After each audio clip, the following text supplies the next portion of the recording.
Buenas tardes, hoy les vamos a presentar una publicidad acerca de Bellas Artes, todo lo que es la construcción, y esto es con base para un trabajo de comprensión lectora y redacción, y espero que les guste. Fue inaugurado el 29 de septiembre de 1934 el Museo de Bellas Artes. Su construcción fue encargada por el entonces presidente mexicano Porfirio Díaz al final de su mandato, con motivo de la celebración del centenario del inicio de la independencia de México. El presidente Porfirio Díaz encargó al arquitecto italiano Adamo Boari el levantamiento de un nuevo teatro nacional que reemplazaría el antiguo. De 1904 a 1912 se realizaron los cimientos y el exterior del edificio. Boari siguió los parámetros del nuevo arte decorativo moderno. En la estructura del edificio utilizó acero y concreto. El plazo para concluir las obras era de 4 años, sin embargo, los trabajos no se finalizaron debido al suelo que no soportaba la estructura del edificio. Finalmente, con el estallido de la Revolución en 1910, la construcción fue interrumpida, 9 de septiembre de 1934. El Museo del Palacio de Bellas Artes exhibe de forma permanente 17 obras murales de 7 artistas nacionales, ejecutadas entre 1928 y 1963. Mantiene un programa de exposiciones temporales y de actividades para todo público.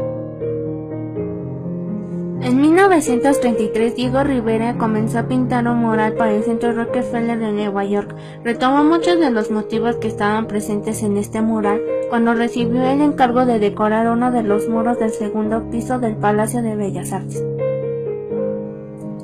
En la dictadura, el gigante que sostiene una bandera con los colores de Alemania, Italia, Estados Unidos y Japón combinan con los rasgos de Hitler, Mussolini, Roosevelt e Hirohito, al tiempo que sugiere la fisonomía del expresidente Plutarco Elías Calles. Los trabajadores del mundo escuchan el mensaje de los líderes Vladimir Lenin y León Trotsky. El ordenado Ejército Rojo y un grupo de civiles armados acompañan a los dirigentes. Esta alegoría sobre la guerra es una crítica a la sociedad de masas y denuncia los peligros del desarrollo tecnológico. Muestra la anarquía general y la degradación social. Orozco plantea que la redención es posible a cambio de una destrucción renovadora. Representa a la humanidad libre mediante una figura que fusiona rasgos femeninos y masculinos. De sus muñecas colgan grilletes y su cabeza está coronada por un gorro frigio, símbolo de los ideales de la Revolución Francesa. El tormento de Cuauhtémoc capta el momento en que el gobernante mexica es sometido a tortura para que revele el lugar donde se ocultan los supuestos tesoros que guardaba la gran Tenochtitlán. Cuauhtémoc soporta el suplicio en actitud estoica, en contraste con las suplicantes lágrimas del dolor que derrama Teclepanquetzal, señor de Tlacopan. Siqueiros establece un paralelismo con la historia contemporánea al relacionar la escena con la necesidad de que México se libere de la política estadounidense de la posguerra. Irónicamente, Cuauhtémoc porta la armadura metálica que cargaban los conquistadores españoles, mientras que en una fila de figuras humanas siguen sus pasos con el brazo levantado. Plasman una interpretación plástica de la historia de México, cuestiona las políticas agrarias postrevolucionarias mediante la presencia de un campesino anónimo que yace dentro de un ataúd y de una figura femenina desnuda, cubierta de tatuajes en la espalda, señales de los prejuicios y las prohibiciones. Aborda el tema de la conquista como un encuentro de dos mundos que tras la muerte y la destrucción hacen surgir una nueva realidad. En la parte superior destaca la figura del conquistador sobre su caballo. En el extremo derecho se levantan ruinas de edificios prehispánicos y en el izquierdo una columna dórica simboliza la cultura occidental. Tamayo consideraba que el desarrollo de un pueblo solo podía darse mediante la ciencia, el arte y la técnica. Tomó ventaja de dos columnas del edificio del Palacio de Bellas Artes, que se levantan frente a la obra para dividir el mural en tres secciones de tonalidades verdes, blancas y rojas.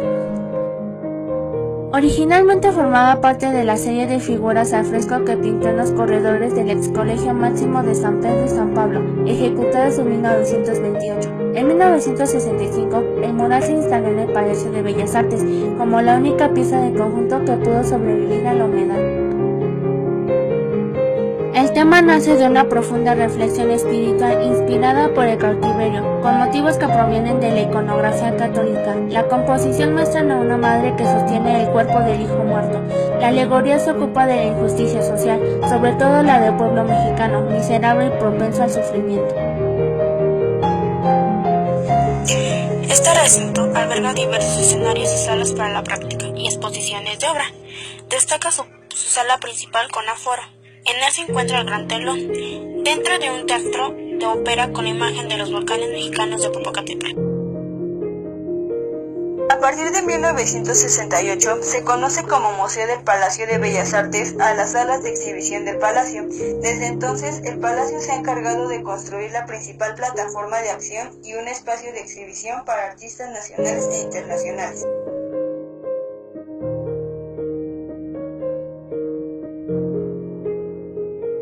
Un ejemplo de esto es la exposición Pinta la Revolución Arte Moderno Mexicano 1910-1950.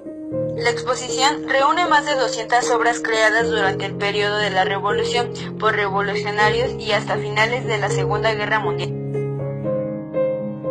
Contiene obras de Diego Rivera, José Clemente Orozco, Dalvir Alfaro Siqueiros, Rufino Tamayo, Frida Kahlo, entre otros.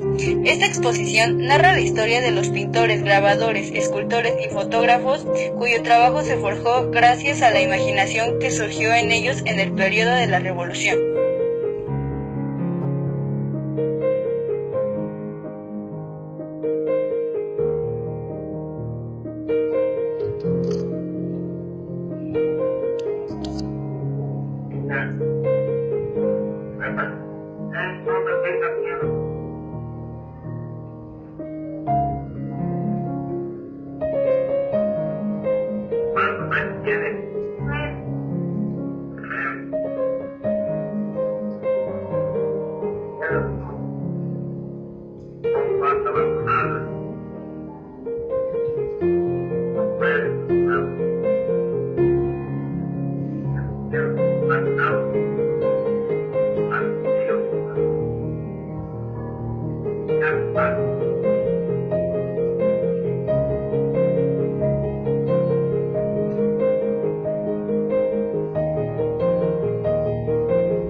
Cuenta con actividades didácticas de la obra mural que se encuentra plasmada en los muros del edificio central de la SEP.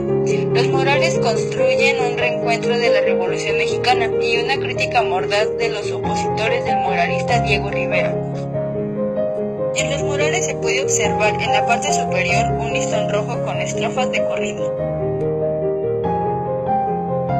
Durante la década de 1910, varios artistas mexicanos fueron a estudiar a Madrid, Roma y París para que al regresar impulsaran los estilos más innovadores. Para ellos, el modernismo no se trataba simplemente de ir acorde con el postimpresionismo internacional. Estaban interesados en la creación de una estética con un carácter distintivamente mexicano. Los artistas mexicanos comprendieron la lucha popular de otras maneras, ya fuera a través de una visión más utópica o mediante un acercamiento a la violencia descarnada de la guerra revolucionaria. Se produjeron obras que hacían ilusión al llamado pueblo mexicano y buscaba registrar de una forma más cercana y real sus tradiciones y la vida cotidiana. Invitamos a que acudan a este recinto que se ubica en Avenida Juárez, Centro Histórico 06050, Ciudad de México, CDMX.